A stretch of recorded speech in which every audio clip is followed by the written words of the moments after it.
अरे वैभव लिहिना चालेस काय कोणालास? मामाच्या पोलगीला पटवायला गेलो आणि येताना चहा पिऊन आलोय. चहा पिऊन आलास? बर.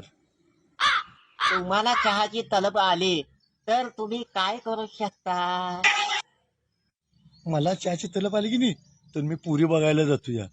ह्या घरात जायचं पुरगी बघायचं चहा प्यायचं, त्या घरात जायचं पुरगी बघायचं चहा प्यायचं, त्या घरात जायचं पुरगी बघायचं चहा प्यायचं. कोणाच्या आणते जाईल सुधर की जरा. या मामाच्या पोरीला एका झटक्यात पटवली.